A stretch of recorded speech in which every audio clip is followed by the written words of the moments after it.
Bismillahirrahmanirrahim. Hayyakum jami'an bi tahiyatil Islam tahiyatan min indillah tahiyatan ahlil jannah tahiyatan barakatan thayyibah tahiyatan salamatan daimatan. Assalamualaikum warahmatullahi wabarakatuh.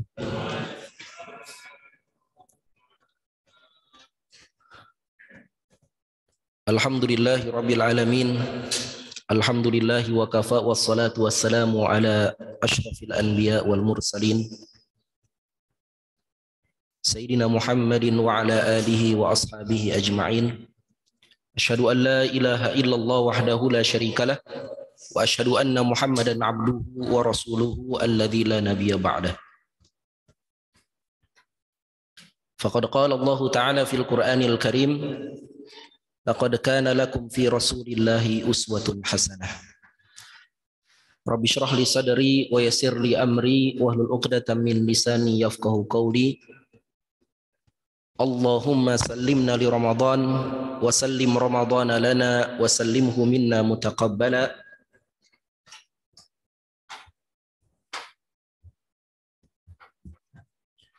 Allahumma inna nas'aluka ilman nafi'a wa rizqan tayyiba wa amalan mutaqabbala. Amin ya rabbal alamin. Ibu ikhwatal iman rahimakumullah, jamaah salat subuh yang semoga senantiasa dirahmati oleh Allah. Kita bersyukur pada Allah Subhanahu wa taala di hari Ahad pekan kedua insyaallah, pekan kedua di bulan Ramadan. Allah Subhanahu wa taala masih memperkenankan pada kita untuk merasakan nikmatnya aroma bulan Ramadan, merasakan musim pahala, musim kebaikan yang telah Allah Subhanahu wa taala sediakan bagi kita di bulan Ramadan ini. Ini merupakan kesempatan yang sangat berharga, yang apabila orang yang sekarang telah Allah tetapkan berada di alam kubur, mereka diberikan kesempatan, ta'ala pastilah mereka akan meminta agar dihidupkan kembali oleh Allah, merasakan semenit atau 2 menit beribadah di bulan Ramadan. Bagaimana tidak, Ramadan ini adalah bulan yang dikatakan oleh Nabi kita sallallahu alaihi wasallam, "Idza jaa Ramadan futihat abwabul Ramadan, maka dibukalah pintu-pintu surga." Artinya kemungkinan kita untuk masuk surga itu makin besar. Wa ghulliqat abwabun nar, ditutuplah pintu-pintu neraka. Artinya peluang kita untuk masuk neraka itu dipersempit. Bagaimana mungkin tidak dipersempit? Setiap kita berbuka puasa, Allah Subhanahu wa taala menjanjikan pembebasan dari api neraka. Subhanallah. Kata Nabi sallallahu alaihi wasallam, al-fitri utaqa, sesungguhnya Allah Subhanahu wa taala setiap waktu berbuka memiliki orang-orang yang dibebaskan dari api neraka. Semoga kita termasuk di dalamnya. Wa dzalika fi kulli lailah, dan itu terjadi pada setiap malam. Setiap malam Allah bebaskan manusia dari api neraka di bulan Ramadan. Wa ghulqatis syayatin, dan diikatlah, wasufidatis syayatin, dan diikatlah, dibelenggulah ya para syaitan. Ya. Itu makin sedikit di bulan Ramadan. Oleh karena itu tak kurang-kurang kita bersyukur pada Allah Subhanahu wa taala. Tahun ini Allah Subhanahu wa taala pertemukan kembali kita dengan Ramadan. Semoga Allah Subhanahu wa taala selamatkan kita di bulan Ramadan ini. Allahumma sallimna li Ramadan. Allah Subhanahu wa taala selamatkan Ramadan dari keburukan amal perbuatan kita. Wa sallimhu minna mutaqabbala, dan semoga Allah Subhanahu wa taala selamatkan amal ibadah kita di bulan Ramadan ini hingga layak untuk diterima oleh Allah Subhanahu wa taala. Bapak Ibu ikhwatal iman rahimakumullah, pagi hari ini insyaallah kita akan melanjutkan kajian Ar-Rahman Nabawiyah ala sahibiha afdhalus salatu wassalam, karya Syekh Safiur Rahman Al-Mubarakfuri. Ini adalah kitab yang membahas mengenai sirah nabawi Muhammad sallallahu alaihi wasallam. Sungguh tidak sempurna iman kita sampai kita mencintai Nabi sallallahu alaihi wasallam di atas kecintaan kita kepada manusia yang lain. Bahkan di atas kecintaan kita kepada ibu kandung kita sendiri, ayah kandung kita sendiri, anak-anak kita sendiri. Alaihi wasallam, la yu'minu ahadukum hatta an akuna ahabba ilaihi min walidihi wa waladihi wan nasi ajma'in. Tidak sempurna iman salah seorang di antara kalian. Di sini adalah Rasulullah sallallahu alaihi wasallam. Lebih ia cintai daripada orang tuanya, daripada anaknya, daripada seluruh manusia yang lain. Subhanallah. Saja tidak akan mungkin kita mencintai Rasulullah sallallahu alaihi wasallam kalau kita tidak mengenal siapa beliau. Ya, tak kenal maka tak cinta. Tak kenal maka tak hormat. Kalau kita nggak kenal, nggak hormat kita. Ya. Dulu tuh ada 10-15 tahun yang lalu kalau nggak salah ya, ada kejadian di Bali, di Denpasar. Ada seorang tukang sapu lewat depan presiden. Presidennya waktu itu masih Pak SBY. Lewat depan presiden, presiden lagi pidato gitu. Ada tukang sapu lewat. Masya Allah, pas pampres langsung kelabakan. Wah, ini ada tukang sapu lewat pas depan presiden lagi pidato. Nah, ini ditangkap tuh, ada di TV, tangkap, sempat dipukul sama pas pampres. Sesudah itu diinterogasi, ditanya, Pak, Bapak kenapa lewat depan presiden lagi pidato? Kata tukang sapu itu, saya nggak tahu kalau yang lagi pidato itu presiden. Saya nggak tahu. Dan saya biasa aja setiap pagi ini lewat depan sini gitu. Saya nggak tahu kalau yang lagi pidato itu presiden. Jadi perhatikan. Ya. Seseorang karena tidak tahu kedudukan orang lain, maka dia tidak menghormati orang tersebut. Ya. Nah, demikian juga kita dengan Rasulullah sallallahu alaihi wasallam, keimanan kita kepada Allah. Ya, dalam surat Az-Zumar itu Allah Subhanahu wa taala gambarkan kenapa orang-orang musyrik itu menyekutukan syirikan. Kenapa orang-orang kafir tidak mau menyembah Allah? Apa penyebabnya? Wa ma qadarullaha haqqa qadari. Dan tidaklah mereka mengagungkan Allah dengan pengagungan yang semestinya.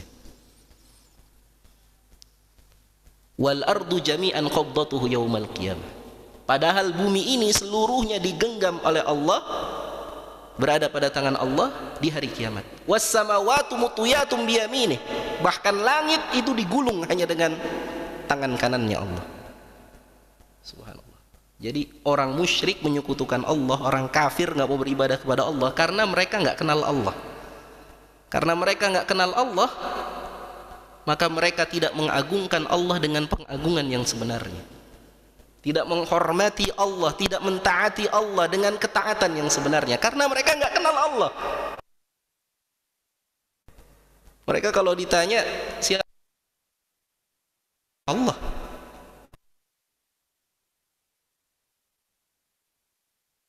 ini apa? Nyi Roro Kidul nih.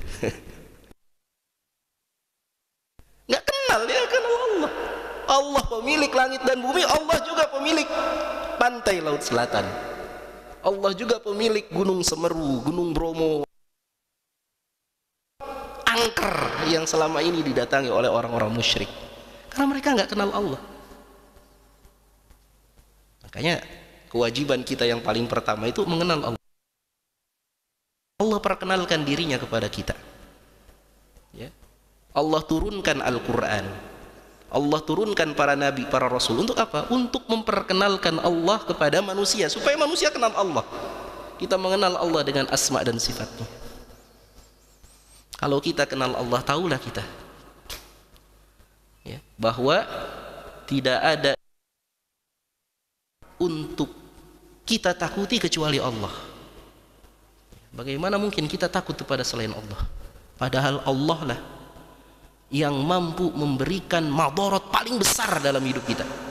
Orang itu kan takut karena sebab khawatir datangnya madarat. Kita takut sama ular, takut sama harimau karena apa? Khawatir ular itu gigit kita, harimau itu menerkam kita. Kita khawatir datangnya madarat. Siapakah yang dapat mendatangkan bahaya, madarat lebih besar daripada Allah? Enggak ada. Kalau Allah ingin cabut nyawa kita hari ini, detik ini juga, saat kita lagi duduk, Allah cabut nyawa kita, siapa yang bisa menghalangi kehendak Allah? Tidak ada. Maka kalau orang kenal Allah, dia akan takut sama Allah. Kalau orang kenal Allah, bahwa Allah itu Ar-Rahman, Ar-Rahim, Allah itu Tawwab, Maha penerima taubat, subhanallah, dia akan datang ke masjid.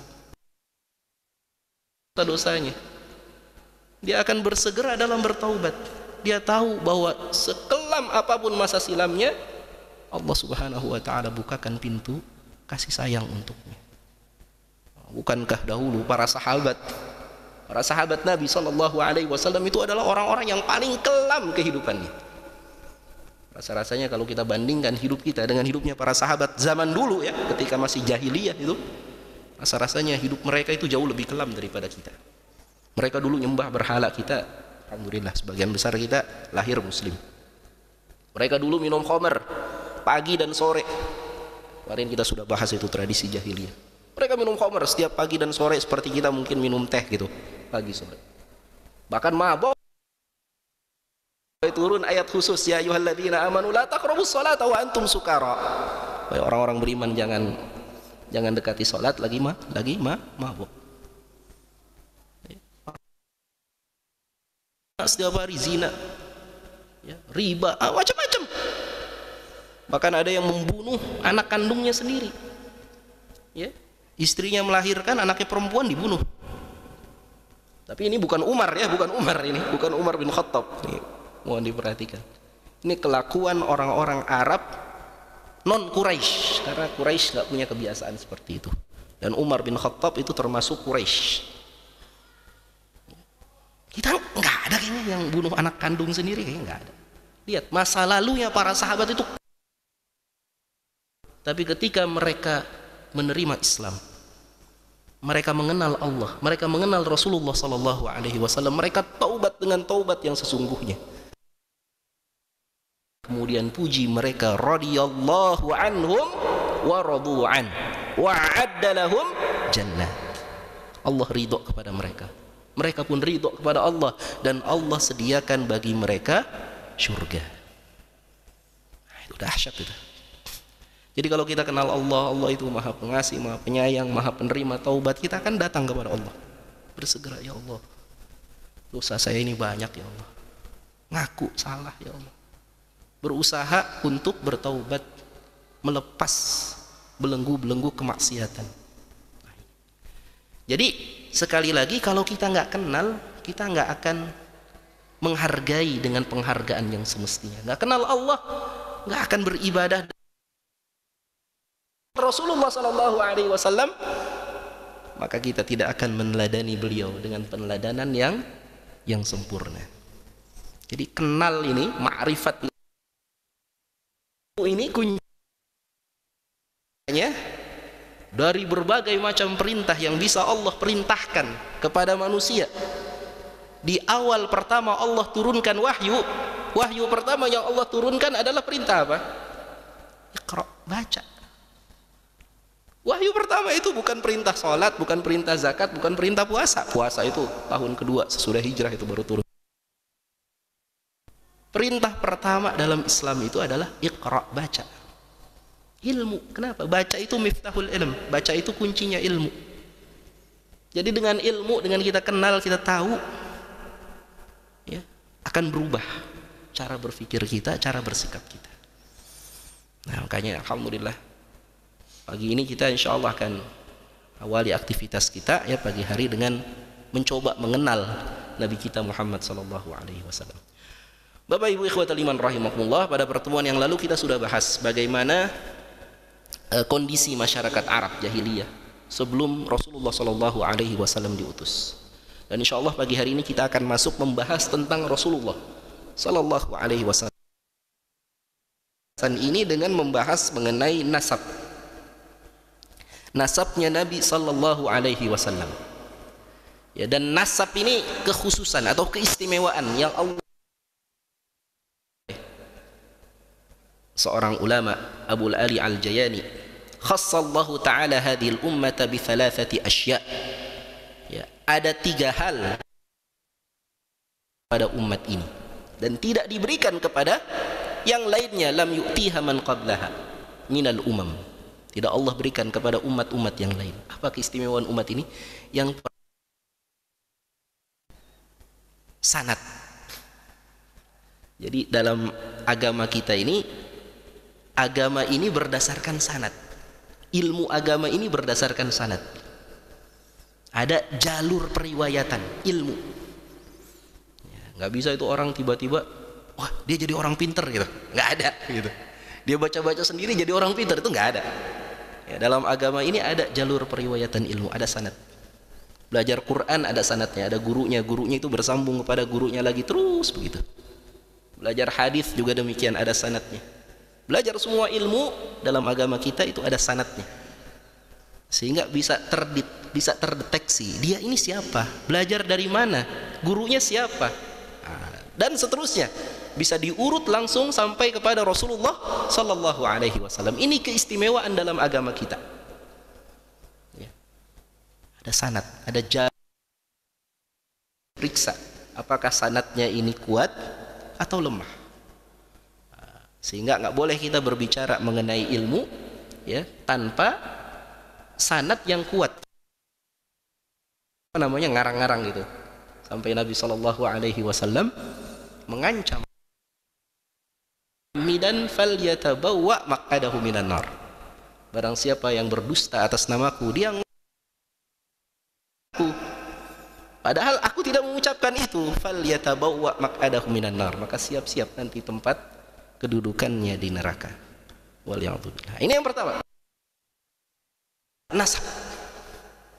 Ini keistimewaan umat ini. Ya, umat ini adalah umat yang sangat keras dengan, jangankan dilakukan, zina. Ya. Masuk dalam penghantarnya saja tidak boleh, hati-hati. Zina ini apa? Dapat merusak nasab. Orang nggak ketahuan lagi ini anak siapa, bapaknya siapa. Dalam agama kita dijaga betul nasab. Ya. Bahkan manusia ya, kemarin sudah saya sampaikan, nasab untanya saja mereka tahu gitu. Ini unta dulu ayahnya yang mana, ini apa namanya, bapak unta ini yang mana, kakeknya yang mana, itu mereka tahu nasab. Masya Allah. Dan bicara tentang nasab bukan hanya bicara nama, tapi juga bicara kultur, kebudayaan, sejarah. Nah, makanya dulu sahabat yang paling faham mengenai nasab ini adalah Abu Bakar As-Siddiq radhiyallahu anhu. Dan Abu Bakar As-Siddiq inilah yang dibawa oleh Rasulullah sallallahu alaihi wasallam untuk berdakwah. Ya, di fase Makkah ya. Jadi ketika jamaah haji datang ke Makkah, Rasulullah berdakwah kepada suku-suku atau kabilah-kabilah yang melaksanakan ibadah haji, dan mendampingi beliau sallallahu alaihi wasallam adalah Abu Bakar As-Siddiq. Abu Bakar As-Siddiq tahu ini suku ini, nasabnya seperti ini, sejarahnya begini, kulturnya. Kemudian yang ketiga, i'rab. I'rab ini tata bahasa Arab. Ini keistimewaan agama kita. Ya. Sehingga beda huruf dalam bahasa Arab ini beda makna luar biasa. Ya, saya kadang-kadang suka dengar qori itu suka salah baca ayat. Yang fatal ini kalau salah baca ya. Surat Fatir itu. Allah Subhanahu wa taala berfirman, innama yakhshallah Innama yakhsyallaha min ibadihil ulama'u. Ini kadang-kadang suka ada qori yang salah baca. Salah baca, dia baca innama yakhsyallahu, bukan yakhsyallaha. Innama yakhsyallahu min ibadihil ulama. Ini beda u sama a, Pak. Fatal, Pak. Kalau kita baca sesuai apa yang ada pada mushaf Al-Quran, innama yakhsyallaha, sesungguhnya takut kepada Allah. Dari hamba-hambanya siapa yang takut? Para ulama. Jadi takut kepada Allah para ulama. Kalau dibaca innama yakhsyallahu, sesungguhnya Allah takut. Nah, ini jadi pelakunya Allah. Ya. Pelakunya jadi Allah. Nauzubillah. Jadi i'rab ini penting. Nah, ini 3 keistimewaan yang ada pada umat ini yang sekarang mungkin banyak juga dari umat kita ini yang tidak perhatian terhadap 3, bangkitkan kembali ya tradisi. Nah, nasabnya Nabi Shallallahu Alaihi Wasallam dikatakan oleh para ulama ada 3 jenis. Yang pertama ada nasab yang kedua ada nasab yang diperselisihkan, dan yang ketiga adalah nasab yang tidak diragukan lagi, di dalamnya ada riwayat yang tidak sahih, nggak bisa kita jadikan pegangan. Yang pertama, nasab yang disepakati adalah nasab dari ayah beliau sampai ke kakek beliau yang bernama Adnan. Ini disepakati. Dari ayah beliau sampai Adnan. Adnan ini keturunan Ismail. Tapi dari Adnan sampai Ismail ini tidak disepakati. Ada perselisihan para ulama mengenai jumlah orang dari jumlah tingkatan dari Adnan sampai Ismail. Jumlahnya saja tidak disepakati, apalagi nama-namanya, ini tidak ada kesepakatan. Kemudian dari Ismail sampai Nabi Adam alaihissalam ini lebih sulit lagi untuk kita pasti. Dalamnya ada riwayat yang tidak sahih, yaitu dari Nabi Ismail atau dari Nabi Adam alaihissalam. Nasab yang sudah jelas itu adalah yang dari Nabi Muhammad SAW sampai Adnan. Ini sepakat seluruh ulama. Nama beliau adalah Muhammad bin Abdullah bin Abdul Muttalib. Nama aslinya Abdul Muttalib adalah Syaibah. Muttalib adalah Syaibah. Nanti kita jelaskan kenapa berubah namanya dari Syaibah menjadi Abdul Muttalib. Bin Hashim. Abdul Muttalib ini punya bapak namanya Hashim. Nama aslinya adalah Amru. Nanti kita jelaskan juga kenapa berubah namanya dari Amru jadi Hashim. Bin Abdi Manaf. Nama aslinya adalah Al-Mughirah. Bin Qusay. Nama aslinya adalah Zaid. Bin Kilab bin Murrah bin Ka'ab bin Lu'ay bin Ghalib bin Fihr.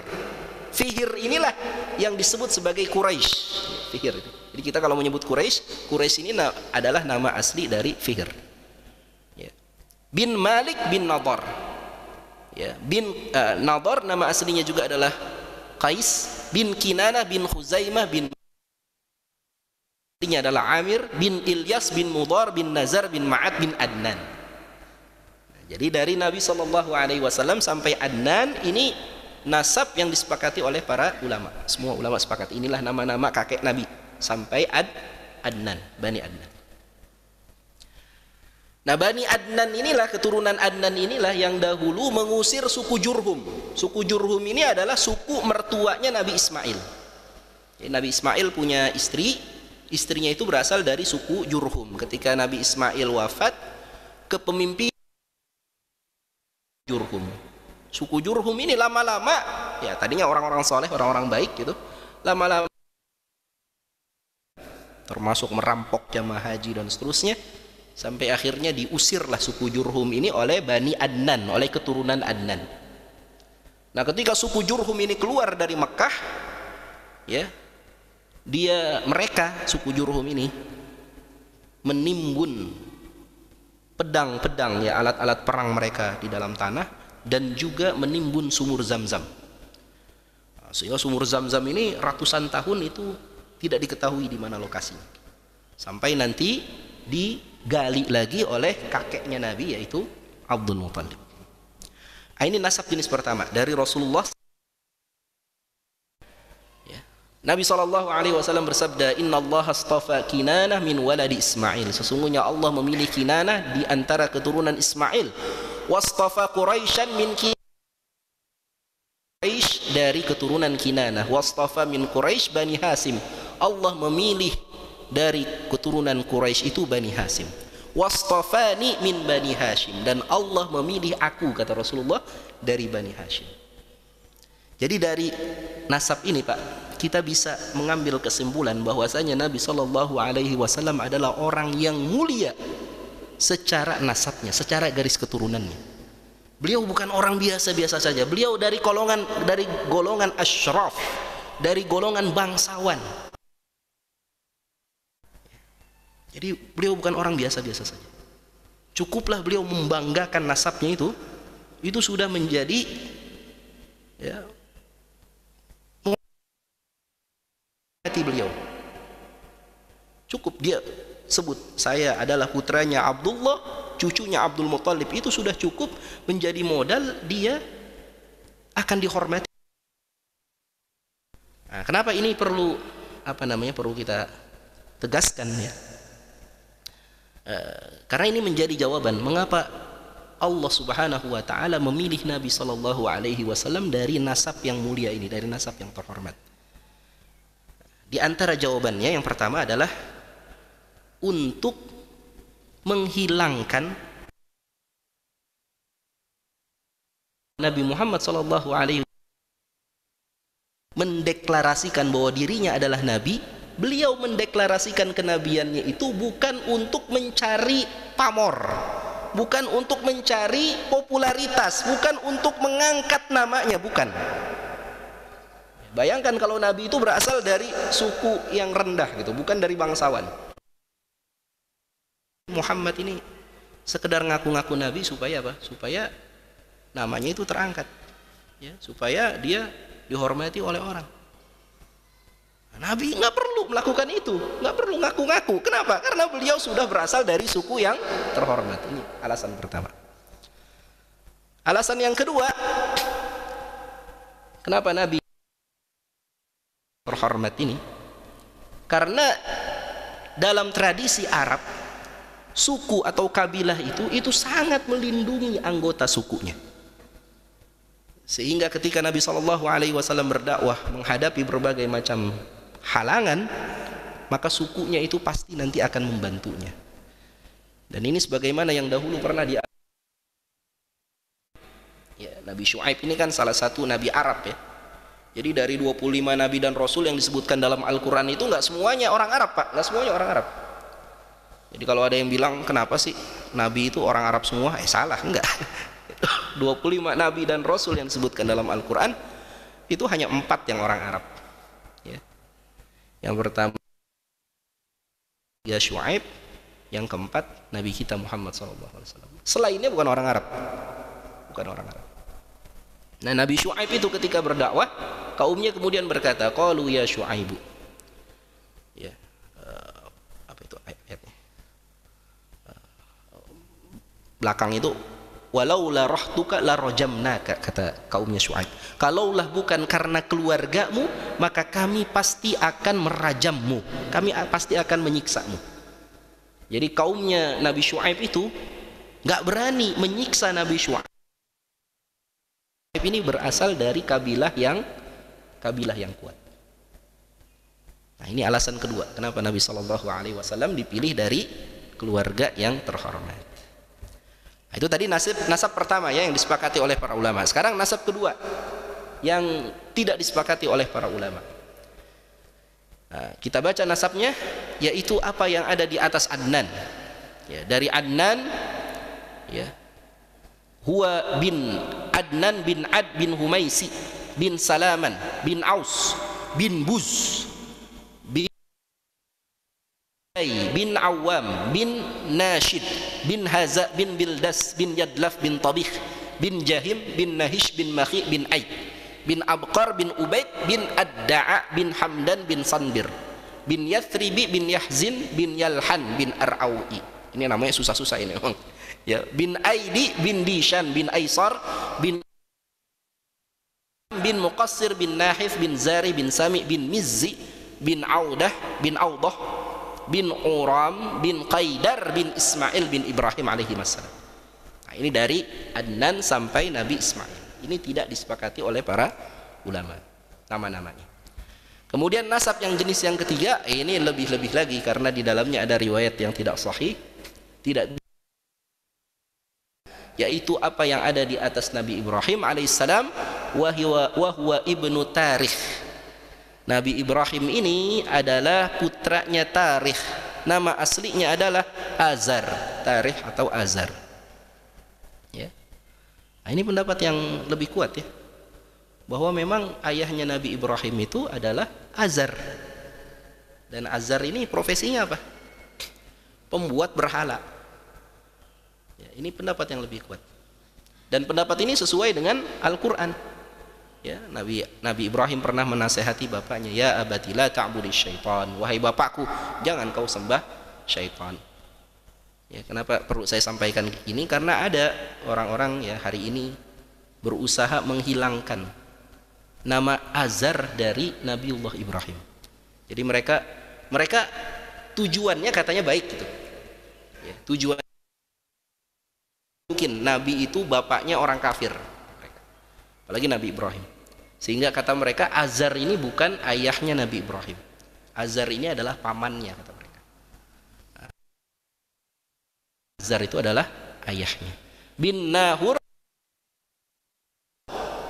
bin Falih ya, bin Abir bin Shalih bin Arfahsyad bin Sam bin Nuh alaihi salam, bin Lamik bin Mutawashalih bin Akhnuk. Ada yang menyatakan Akhnuk ini adalah Nabi Idris alaihi salam ya, bin Yarid bin Mihlail bin Qainan bin Anusha bin Syith bin Adam alaihi salam. Nah, ini dari Nabi Ibrahim sampai Nabi Adam. Tidak didasarkan dari riwayat yang sahih. Nah, jadi inilah 3 jenis nasabnya Nabi sallallahu alaihi wasallam. Pohon nasabnya seperti ini ya. Dari Quraisy ya sampai ke Rasulullah sallallahu alaihi wasallam. Sallallahu alaihi wasallam. Nah, berikutnya kita akan coba berkenalan dengan usrah nabawiyah, dengan keluarga besar Nabi sallallahu alaihi wasallam. Kita mulai dari buyutnya Nabi sallallahu alaihi wasallam yang namanya Hashim. Nama Amr. Kenapa dia dinamakan Hashim? Karena Amr ini punya kebiasaan memecah-mecah roti, membagi-bagikan roti untuk makanan jamaah haji. Jadi ini orang yang dermawan. Ya, jamaah haji datang ke Mekah itu dibagi-bagi roti oleh Amr. Ya. Masya Allah. Ini kebiasaan yang sangat baik, Pak. Ya, memberi makan kepada orang. Ya. Dulu ada seorang yang datang kepada Nabi sallallahu alaihi wasallam, bertanya kepada Nabi, "Ya Rasulullah, ayyul islami khair?" Ya Rasulullah, apa bentuk keislaman yang paling baik? Ya, bayangkan kita kalau ditanya seperti itu, dengan pertanyaan seperti itu, orang Islam yang paling baik itu yang seperti apa sih? Gitu. Yang paling baik ya yang rajin ke masjid. Orang Islam yang paling baik ya yang udah naik haji, ya yang rajin baca Quran. Mungkin kita akan jawab seperti itu. Itu bukan jawaban yang salah tentu saja ya. Tapi lihatlah bagaimana Nabi sallallahu alaihi wasallam menjawab pertanyaan ini. Apa bentuk keislaman yang paling baik? Ya. Kata Nabi sallallahu alaihi wasallam, ifsya'us salam ifsya'us salam wa at'imut ta'am. At'imut ta'am wa ifsya'us salam liman arafta wa man lam ta'rif, atau kama qala Rasulullah. Bentuk keislaman yang paling baik kata Rasulullah sallallahu alaihi wasallam itu ada 2. Yang pertama it'amut ta'am, kau memberi makanan kepada orang lain. beri makanan. Itu Islam yang paling baik. Yang kedua, wa ifsya'us salam, dan engkau menyebarkan salam kepada orang yang kau kenal maupun orang yang enggak kau kenal. Untuk Islam yang paling baik. Ngasih makan dan ucapkan salam. Masya Allah. Ya. Ini dua hal ini mungkin sekarang jarang gitu orang mempraktekkan. Kasih makan. Ketika Nabi sebutkan kasih makan, ini bukan berarti ngasih makan terbatas kepada orang miskin, enggak, kepada semua orang. Ya, maka di antara amal unggulan di bulan Ramadan itu apa? Memberi makan kepada orang yang berpuasa itu. Setara dengan pahala orang yang berpuasa. Kasih makan orang berbuka. Ya. Jadi sesulit apapun hidup kita, berusaha kita memberi makan kepada orang berbuka.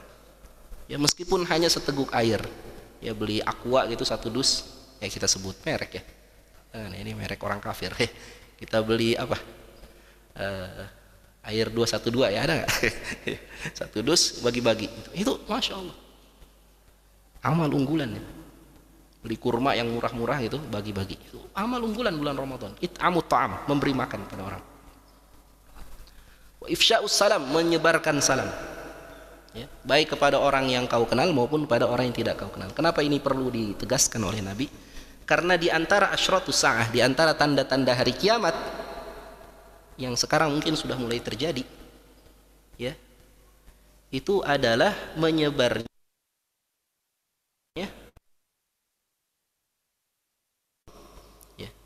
Di antara tanda-tanda hari kiamat itu adalah menyebarnya taslimul khasah. Apa itu taslimul khasah? Salam-salam khusus.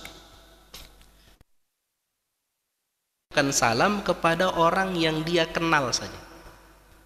Atau sekarang lebih parah lagi, Pak. Bukan hanya kepada orang yang dia kenal. Dia hanya mau mengucapkan salam hanya kepada orang yang satu afiliasi saja.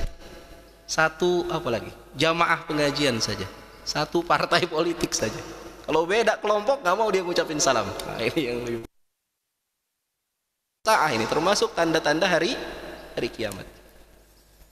Nah, padahal Nabi memerintahkan pada kita menyebarkan salam. Ya, kepada siapa? Kepada orang yang kita. Hashim, ya, ini punya kebiasaan memberi makan. Memulai tradisi Quraisy melakukan perjalanan dagang ekspor impor. Rihlatu syita'i was-sayf. Ini kota yang tandus, sulit untuk menghidupkan untuk menggerakkan pertanian karena tanahnya tandus, beda dengan Madinah, beda dengan Yathrib. Maka orang-orang Makkah berusaha untuk mencari penghidupan dengan jalan satu berdagang, yang kedua berburu.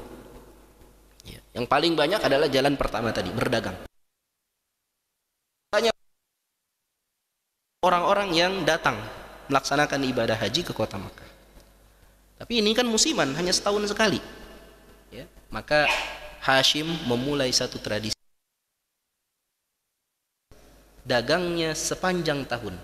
Rihlat asy-syita'i was-sayf, melakukan perjalanan dagang ke Yaman dan ke Syam. Barang-barang dari Syam dijual ke Yaman, barang-barang dari Yaman dijual ke Syam. Kalau musim panas mereka ke Syam, kalau musim dingin mereka ke Yaman. Nah, gitu. Masya Allah. Ya.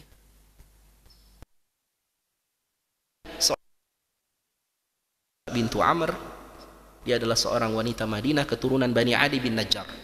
Memiliki 4 putra, namanya Asad, Abu Saif, Nadbah, Syekh putranya.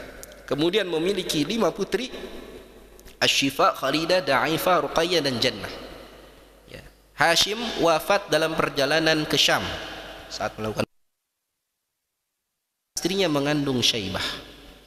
Ya. Jadi istrinya Hashim ini orang Madinah. Ketika dia mengandung Syaibah ini ya, istrinya ini sedang ada di Madinah. Maka istrinya Hashim melahirkan kakeknya Nabi itu di Madinah. Di Madinah. Di Yathrib dulu namanya. Sedangkan Hashimnya meninggal dalam perjalanan ke Syam, dimakamkan di Palestina, di Gaza. Nah, ini buyutnya Nabi. Sekarang kakek berkenalan sedikit bahwa kakeknya Nabi yang bernama Syaibah ini dilahirkannya di Madinah, ya, ketika ibunya ada di Madinah. Nama aslinya Syaibah. Syaibah itu artinya orang yang beruban. Syaibah itu Syaib. Dan konon memang demikian. Jadi Syaibah itu ketika lahir dia beruban, bayi tapi ada ubannya gitu, ya, namakan Syaibah. Ini sering saya sampaikan juga ya, bahwa ada fam orang Arab itu namanya Basyaiban. Basyaiban itu artinya orang-orang yang beruban. Dan ada dulu mantan menteri, ya, yang beruban, ya. Ibunya itu orang Arab dari keturunan Basyaiban. Siapa yang tahu? Hatta Rajasa. Hatta Rajasa. Hatta Rajasa itu ibunya itu orang Arab dari fam Basyaiban, ya, beruban. Tarajasa beruban. Tapi Ganjar Pranowo kayaknya enggak ya, enggak ya. Ya itu, ya, Syaibah beruban. Jadi nama aslinya Syaibah. Dia lahir di Madinah, sehingga orang-orang Mekah itu nggak tahu kalau Hashim, kalau Ammar itu punya anak terakhir yang dilahirkan di Madinah. Ini kan Hashim ini dulu pemimpin di Quraisy, ya. Orang-orang Mekah nggak tahu kalau Hashim masih punya satu anak, sehingga dicarilah ini oleh saudaranya Hashim, oleh saudaranya, oleh saudaranya Hashim, namanya Muthalib. Ini anak terakhirnya Hashim. Dicari, ketemu ketika usianya sudah 7 atau 8 tahun. Maka dibawalah pulang dari Madinah ke Mekah, diproyeksikan nanti untuk menjadi pemimpin di kota Mekah. Ketika dia dibawa pulang, ya, ketika Syaibah ini dibawa pulang oleh Muthalib, orang-orang Mekah kemudian menyambut Syaibah dengan panggilan ya Abdul Muthalib, wahai budaknya Muthalib. Jadi mereka nyangka Muthalib bawa budak dari Madinah. Maka Muthalib bilang, ini bukan budak saya, ini anak saudara saya, ini ponakan saya, ini anaknya Hashim, ya, namanya Syaibah. Tapi orang-orang Mekah sudah terlanjur menyebut Syaibah dengan sebutan budaknya Muthalib, Abdul Muthalib. Maka sejak itu dipanggillah Syaibah dengan sebutan Abdul Muthalib.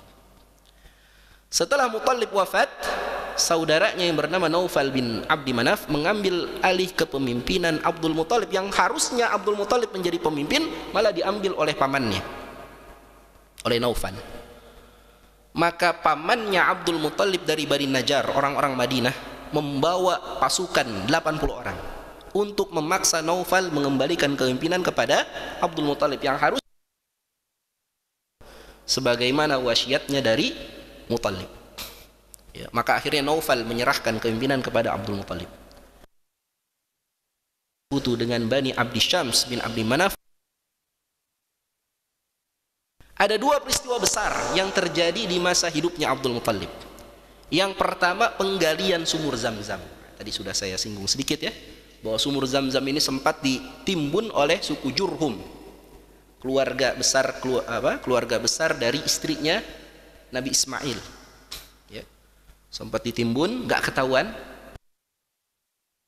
Nannya Abdul Muthalib beberapa kali mimpi. Dalam mimpinya ditunjukkan lokasi sumur Zam-Zam. Akhirnya setelah berapa kali mimpi, digalilah lokasi yang ditunjuk dalam mimpi itu. Dan saat itu Abdul Muthalib baru punya anak satu, namanya Al-Harith. Jadi dia hanya dibantu oleh anak. Dan ketika makin lama makin menggali, mulailah muncul air. Nah, ketika muncul air, orang-orang Quraisy seluruhnya berkumpul dan mereka berkata, wahai Abdul Muthalib, ini air Zam-Zam ini milik kita bersama, karena kita sama-sama keturunan Ismail. Ya, nggak boleh kamu monopoli. Ya, kata Abdul Muthalib, enggak, ini air hanya milik saya, karena saya yang mimpi, saya yang ditunjuk oleh Allah untuk menggali sumur Zam-Zam ini. Orang-orang Quraisy yang lain memaksa, enggak, ini milik bersama. Dan saat itu Abdul Muthalib nggak bisa membela diri. Kenapa? Karena anaknya cuma satu orang, nggak ada yang bela. Akhirnya berdebat dan kemudian disepakati, udah kita cari hakim yang bisa memutuskan perkara kita. Ada kata orang-orang Quraisy, ada seorang dukun perempuan di wilayah Syam di Palestina. Itu yang jago, dia bisa memutuskan hukum. Mereka cari apa penengahnya, dukun itu, ya nenek sihir itu. Jalan itu dari Mekah ke Syam, ini kan jauh, jalan dari Mekah ke Syam untuk minta fatwa dari dukun perempuan ini. Di tengah jalan perbekalan mereka habis dan mereka sudah berpikir kita pasti mati ini di tengah jalan, ya. Air minum habis, makanan habis. Akhirnya mereka sepakat, sudahlah kita gali kuburan saja masing-masing, kita tunggu waktu kematian kita, ya. Kalau kita mati, kita masuk kuburan kita masing-masing, ya, nanti yang masih hidup menutup. Udah semuanya udah mulai gali kubur masing-masing. Nah, ternyata ketika Abdul Muthalib menggali kuburannya, ya, di galian kuburnya, galian kubur yang seharusnya ditempati oleh Abdul Muthalib, tiba-tiba keluar air lagi. Kalau dalam riwayat yang lain disebutkan tiba-tiba turun hujan hanya di titik Abdul Muthalib. Ini ada riwayat yang lain menyebutkan seperti itu. Melihat peristiwa ini, orang-orang Quraisy yang lain akhirnya berpikir, wah ternyata betul, Allah berkehendak sumur Zam-Zam itu hanyalah milik Abdul Muthalib. Akhirnya Abdul Muthalib bersyukur, ya, atas kesepakatan itu, ya, dan kemudian dia bernadar, kalau anak laki-laki saya, maka saya akan menyembelih satu orang dari 10 anak tersebut, dari 10 anak laki-laki tersebut. Dan benarlah, ya. Akhirnya setelah sumur Zam-Zam digali, kemudian Abdul Muthalib menikah lagi gitu. Nah, Abdul Muthalib istrinya nggak satu, Pak, ya. Istrinya berapa? Istrinya 4. Ya, maka wajar anaknya ada berapa? Ada 16. Ya, 16 anak dari 4 istri. Ya, jadi Abdullah itu punya saudara-saudara lain ibu. Nabi itu punya saudara-saudara lain ibu. Ya, sesudah Abdul Muthalib punya anak 10, anak laki-laki 10, ya. Terakhir namanya Al-Abbas, maka dikumpulkanlah semua 10 anak laki-laki itu dan dibuatlah undian. Ya, dibuatlah undian untuk menentukan siapa di antara anak-anaknya Abdul Muthalib yang akan disembelih. Ternyata keluarlah nama Abdullah, ya. Keluarlah nama Abdullah. Ya, orang-orang Quraisy, jangan kau sembelih anakmu itu Abdullah. Ya, lebih baik kau ganti saja Abdullah itu dengan unta. Nanti kalau keluar undian Abdullah, ganti dengan unta 10 ekor. Akhirnya diundi lagi, diadu antara Abdullah dengan unta. Setelah diundi, ternyata yang keluar Abdullah lagi, 10 ekor unta lagi. 10 kali yang keluar Abdullah, 100 ekor unta. Pas ke-11-nya baru yang keluar adalah unta. Akhirnya Abdullah, ya, dibebaskan dari nadarnya Abdul Muthalib dengan tebusan berapa tadi? 100 ekor unta. Subhanallah. Luar biasa, ya. 1 ekor unta itu mungkin sekarang paling murah itu 20 jutaan. Itu berapa itu? Ya. Yang lebih menakjubkan lagi itu ceritanya Rasulullah SAW berhadapan dengan orang yang paling dia jadi ketika Fathu Mekah, ketika pembebasan kota Mekah, itu semua orang Mekah itu kan masuk Islam, kecuali 3 orang yang nggak mau masuk Islam. 3 orang ini sudah saking bencinya sama Rasulullah, nggak mau masuk Islam. Salah bin Umayyah, ini anaknya Umayyah bin Khalaf Badar, betul sama Rasulullah. Saking bencinya dulu dia pernah mengirim pembunuh bayaran menyulut khusus. Alhamdulillah ketangkap itu pembunuh bayarannya. Ya. Sampai ketika Nabi bebaskan kota Mekah dia nggak mau masuk Islam, benci betul. Apa yang dilakukan oleh Rasulullah? Ketika Rasulullah kemudian memberikan hadiah kepada Sofwan bin Umayyah, hari pertama 100 ekor unta. Dikasih 100 ekor unta. Lagi 100 ekor unta. Hari ketiga dikasih lagi 100 ekor unta. Sampai akhirnya hari keempat Sofwan bin Umayyah datang kepada Nabi. Dia berkata, wahai yang paling aku benci, tapi engkau terus memberi hadiah kepadaku sehingga engkau menjadi orang yang paling aku sukai. Nah, itu strategi, Pak. Kalau ada orang yang nggak suka sama kita, Pak, ada tetangga kita nggak suka sama kita, Pak, kasih hadiah, Pak. Hadiahnya jangan tanggung-tanggung, Pak, kasih mobil Alphard gitu. Ya, Nabi tadi 100 ekor unta. Besoknya lagi kasih rumah gitu. Ini mau benci gimana gitu ya. Itu strategi dari Rasulullah. Makanya yang namanya mu'allaf itu bukan semuanya orang yang baru masuk Islam, bukan ya. Mu'allaf itu yang dapat bagian zakat. Itu mu'allaf itu orang yang berusaha kita lembutkan hatinya. Jadi ada orang kafir, ada preman misalnya selalu ganggu dakwah gitu, kasih dana zakat, dana mu'allaf itu. Supaya apa? Supaya lembut hatinya. Jadi kalau kita kasih jadi bingung itu orang. Kita kasih hadiah, hadiahnya besar lagi, itu bingung orang tuh. Mau benci gimana, jadi kagok gitu. Ah, ini subhanallah, Rasulullah itu jawad gitu. Ya, jadi Abdul Muthalib memiliki 10 putra dan 6 putri. Kita lanjut terakhir. Ini saya ingin sampaikan juga tentang gajah ke Ka'bah. Yang peristiwa ini kemudian dikenal sebagai peristiwa Ashabul Fil. Ya, sedikit aja mungkin. Waktunya terbatas. Ya.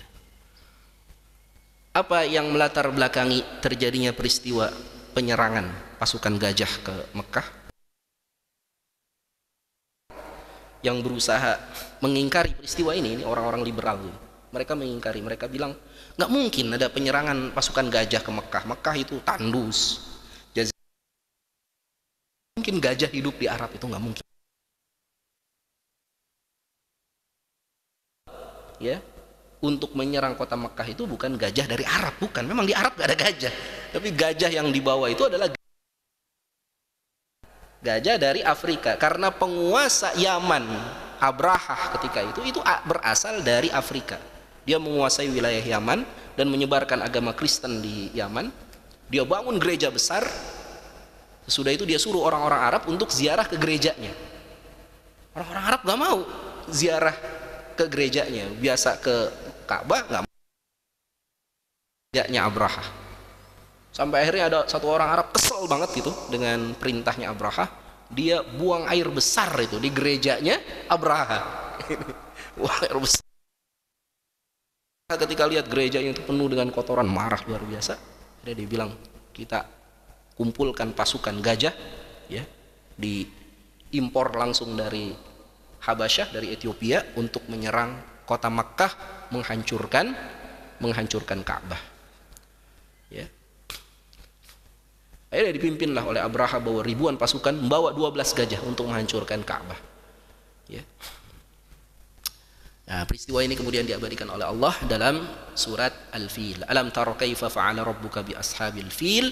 Alam yaj'al kaidahum fi tadlil. Alam tara, tidakkah kau lihat? Lihat di sini maksudnya bukan lihat dengan mata, tapi lihat dengan ilmu pengetahuan. Kau dengar itu, kisah itu.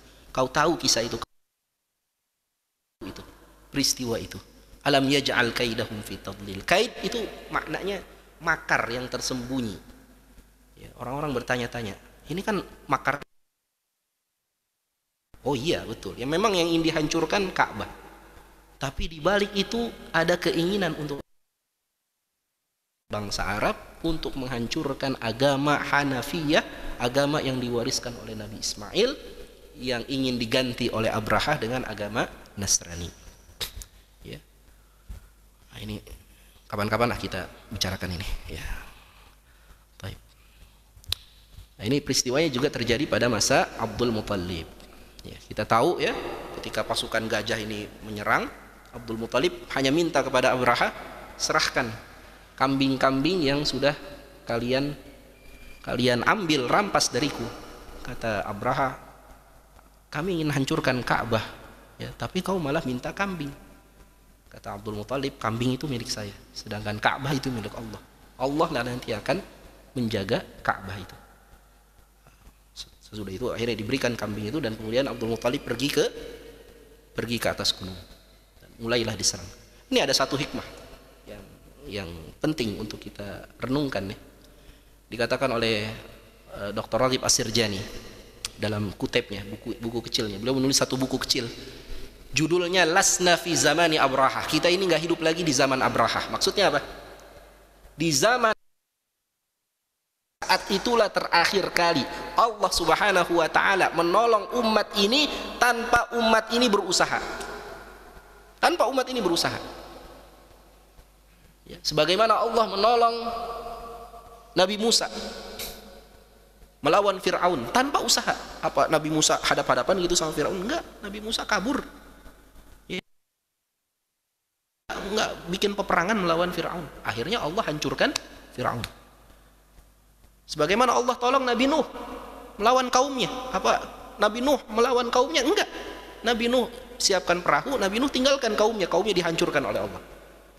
Ya, sebagaimana tadi terakhir kali itu peristiwa itu, kata Dr. Raghib As-Sirjani, terakhir itu peristiwa Abrahah itu. Ya. Apakah orang-orang Quraisy itu melawan Abrahah? Enggak. Mereka kabur. Mereka tinggalkan Ka'bah dan akhirnya Allah tolong mereka. Itu terakhir kali Allah menolong umat ini tanpa umat ini berusaha. Sesudah itu tidak ada lagi. Sesudah itu enggak ada lagi. Rasulullah Shallallahu Alaihi Wasallam di perang Badar baru Allah tolong sesudah apa? Sesudah berhadapan-hadapan dengan musuh, sesudah mengatur strategi perang, sesudah pedangnya sahabat menyentuh batang lehernya orang kafir dan tiba-tiba padahal pedangnya belum sampai. Yang memutus lehernya siapa? Malaikat. Sesudah apa? Sesudah kaum muslimin mengayunkan pedangnya. Jadi kata Dr. Raghib As-Sirjani, terakhir itu Allah menolong umat ini tanpa umat ini berusaha. Sesudah itu enggak. Sesudah itu umat ini ditolong sesudah umat ini berusaha dengan usaha yang maksimal. Baru sesudah itu Allah kata. Mana yang terjadi di Badar, terjadi di Uhud, terjadi di Khandaq, terjadi di Hunain, terjadi di banyak.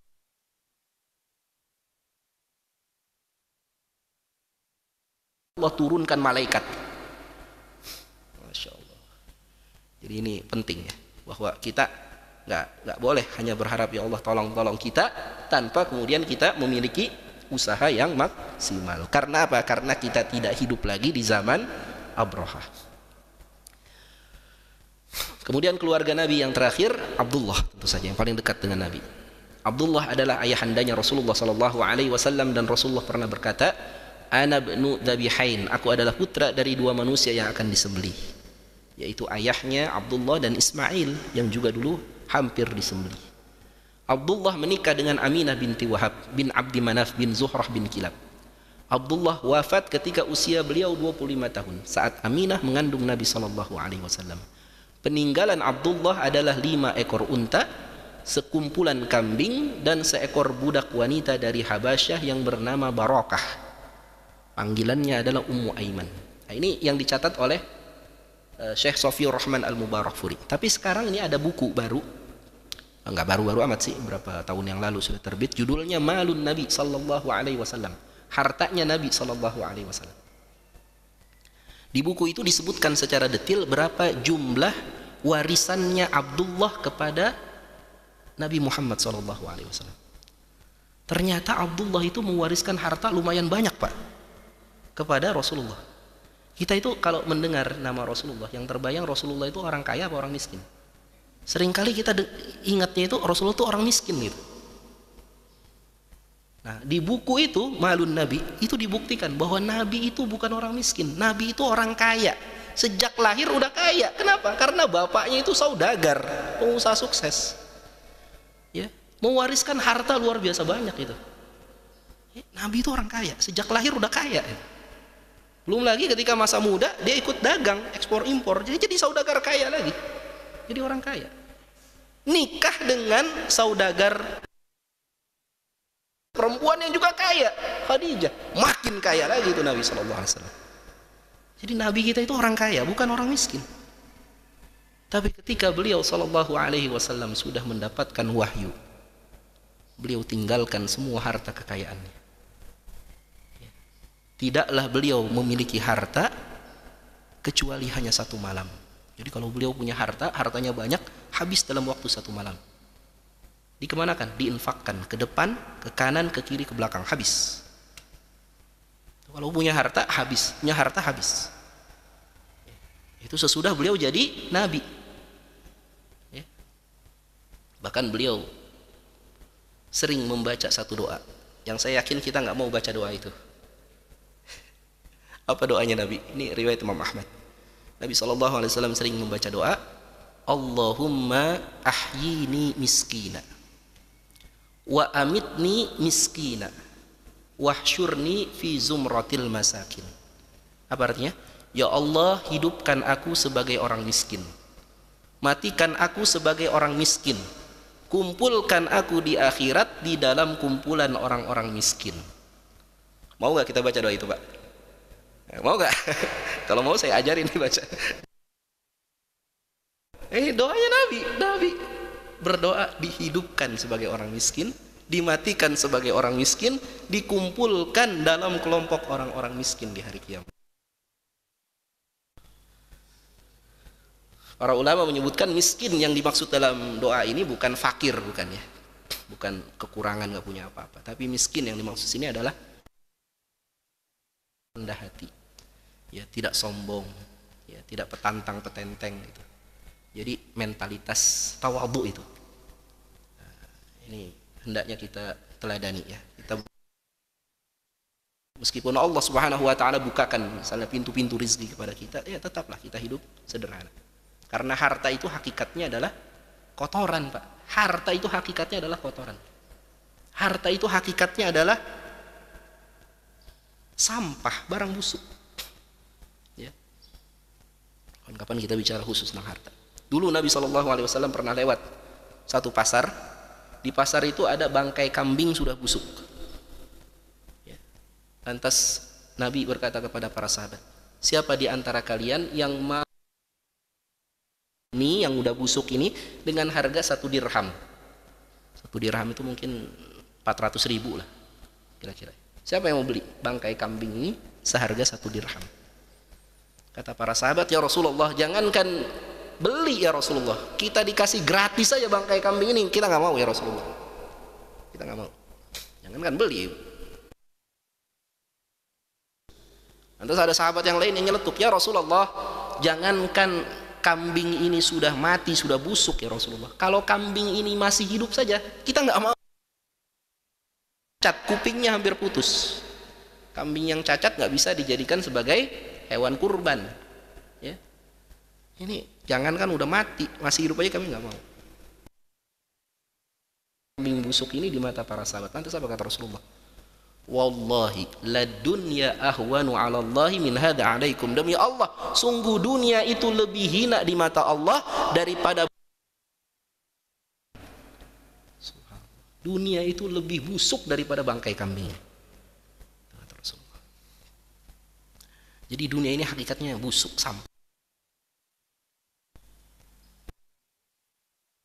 Pagi-pagi ada tamu datang ke rumah kita. Tok tok tok, assalamualaikum. Mau minta tolong nih Pak. Ada apa Pak? Mau minjem duit. Berapa Pak? 10 juta aja. Ada orang pagi-pagi gitu ya, mau minjem duit 10 juta. Kira-kira kita kasih nggak Pak? Kira-kira kita kasih nggak Pak? Kagak Pak.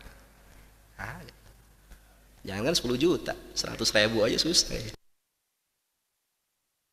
Kalau orang pagi-pagi datang mau minjem duit. Lain lagi kalau misalnya, assalamualaikum, salam, Setiawan, mau minta tolong nih. Minta tolong apa Pak? Mau minta sampah di rumah Bapak. Ya, sampah yang ada di rumah Bapak tuh, yang busuk-busuk itu, bekas udang itu kan busuk tuh, bau tuh ya. Saya mau minta Pak. Pagi-pagi minta sampah. Kira-kira kita kasih nggak Pak? Kasih nggak Pak? Kalau ada orang minta sampah, kasih. Jangankan sekantong, 10 kantong kita kasih. Ambil Pak. Ambil. Ya. Sampah kita kasih. Ya. Nah dunia itu lebih hina daripada sampah. Tapi apakah sampah itu betul-betul nggak ada manfaatnya? Enggak. Sampah itu di tangan orang, ya kan? Sampah organik bisa dia proses jadi pupuk, jadi kompos. Sampah plastik bisa dia proses lagi, di recycling, didaur ulang, bisa jadi. Sampah di tangan orang berilmu bisa ada manfaatnya. Tapi di tangan orang yang nggak berilmu, sampah tetap jadi sampah. Demikian dunia ini, Pak. Harta ini bisa jadi sesuatu yang bermanfaat, bisa menjadi tangga dia menuju surga. Di tangan siapa? Di tangan orang berilmu. Tapi kalau di tangan orang nggak berilmu, nggak jadi apa-apa, Pak. Jadi sampah, Pak. Jadi Islam ini agama yang unik. Islam memandang rendah dunia, tapi tidak mengajarkan kita meninggalkan dunia, enggak. Bahkan di antara ciri Nabi itu adalah yut'imut ta'am wa yamshi fil aswaq. Nabi itu makan makanan, jalan di pasar. Jadi orang Islam itu tetap kuasai ekonomi, kuasai pasar. Tapi sesudah harta itu berada di tangannya, harta itu tidak dimasukkan ke dalam hati, enggak dia cintai. Dia membuat jarak antara harta itu dengan hatinya. Dia jadikan harta itu sebagai tangga dia menuju surga. Ini subhanallah. Jadi tadi ya, Abdullah itu ya. Jadi Nabi itu orang kaya sebetulnya. Tapi kemudian Nabi SAW tinggalkan semua kekayaan itu ketika beliau sudah diangkat menjadi Nabi. Nah inilah ikhwatal iman rahimakumullah, sedikit pengenalan terhadap nasab dan keluarga Nabi SAW. Mudah-mudahan ada manfaatnya. Kalau ada yang mau ditanyakan atau ditambahkan, saya persilakan. Ada? Ya, silakan, Pak. Nah. Ya.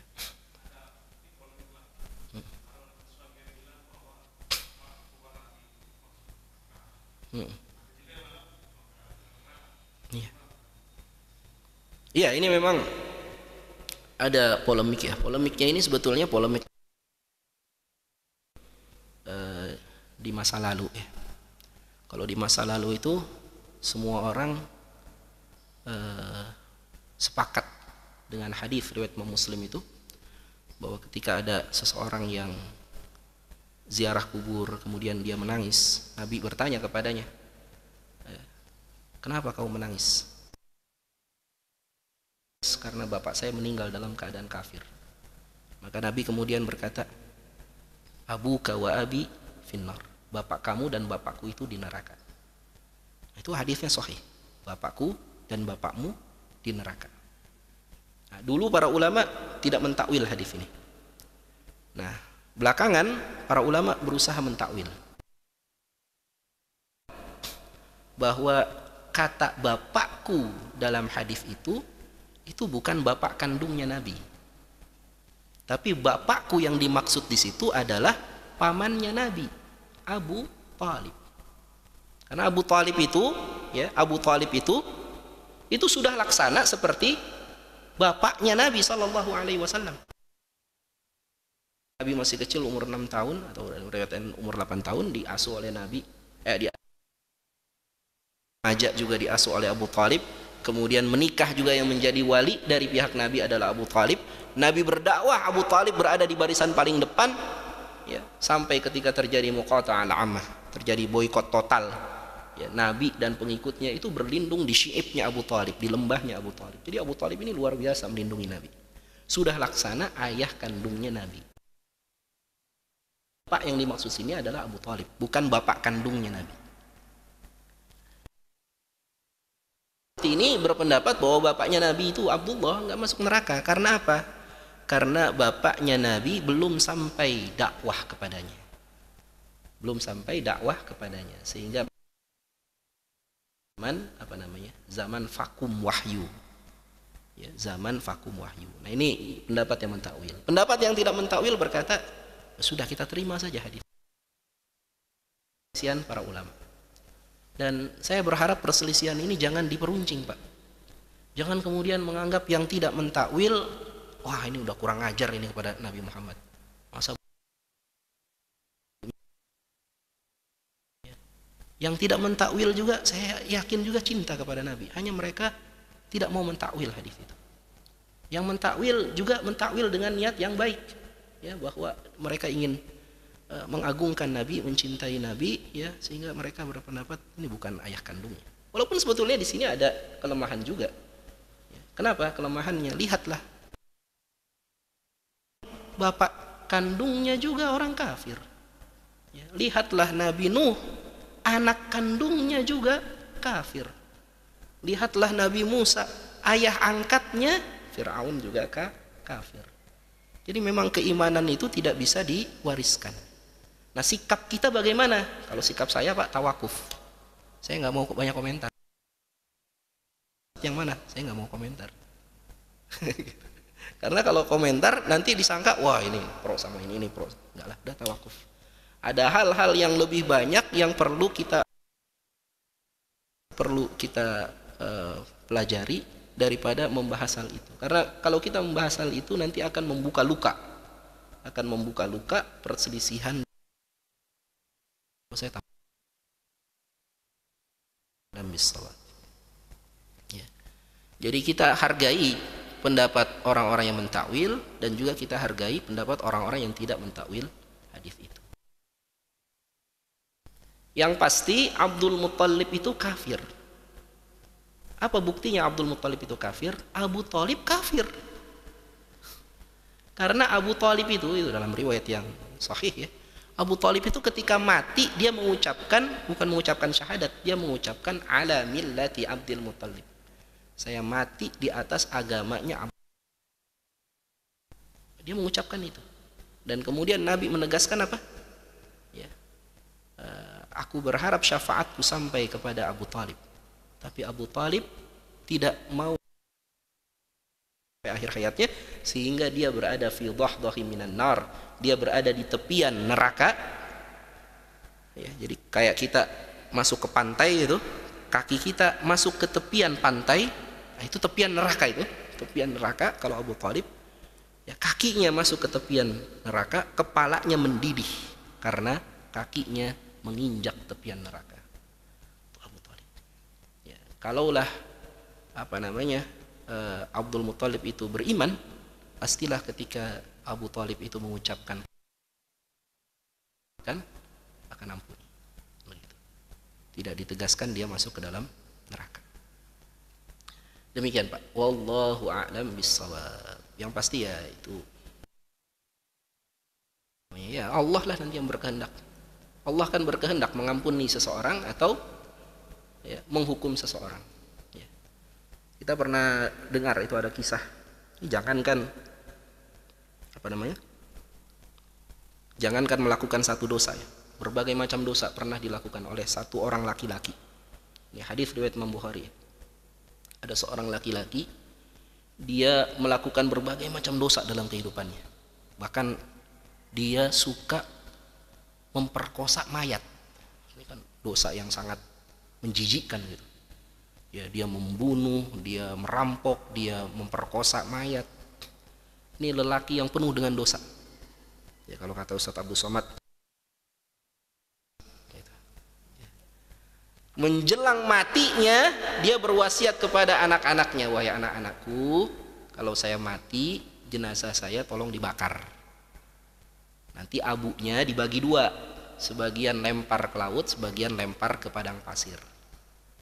Ternyata betul, besoknya mati, dibakarlah sama anak-anaknya, berubah jadi abu, abunya ditebar menjadi dua. Ya, orang dosanya udah luar biasa kan. Ternyata dibangkitkan di hari kiamat. Nabi menjelaskan, laki-laki ini yang udah berubah jadi abu dibangkitkan di hari kiamat. Dan Allah tanya, ya fulan, kenapa kau suruh anak-anakmu membakar tubuhmu sehingga kau jadi abu? Kata lelaki ini, khasyatuka ya Rabbi, aku lakukan ini karena aku takut menghadapmu wahai Tuhanku. Jadi dalam hatinya itu masih ada keimanan gitu. Aku takut ngadep kamu. Udah banyak betul. Ya.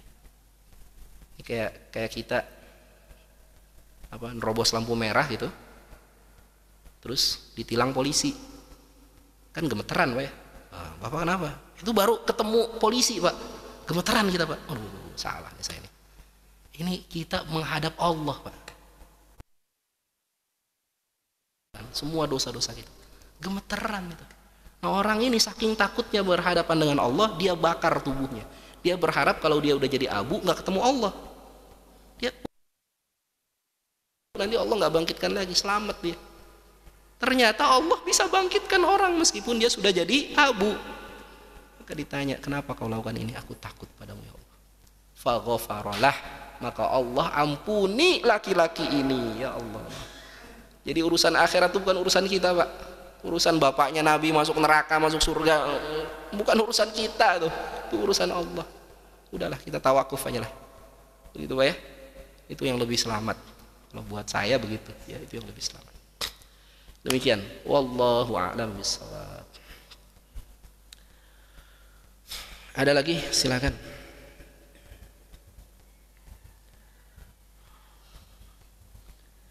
Gak ada. Kita pagi hari ini mudah-mudahan bermanfaat apa yang kita kaji. Semoga Allah Subhanahu wa taala menambahkan rasa cinta kita kepada Nabi kita sallallahu alaihi wasallam, memberikan semangat pada kita untuk meneladani semua aktivitas kehidupan beliau, ya, baik itu ibadah mahdhah maupun ibadah ghairu mahdhah, baik itu aktivitas ibadah ritual maupun aktivitas ibadah sosial yang beliau lakukan. Walafu minkum, kita tutup sama-sama dengan doa kafaratul majlis. Subhanakallahumma wa bihamdika wa atubu ilaik. Walhamdulillahi rabbil alamin. Assalamualaikum warahmatullahi wabarakatuh.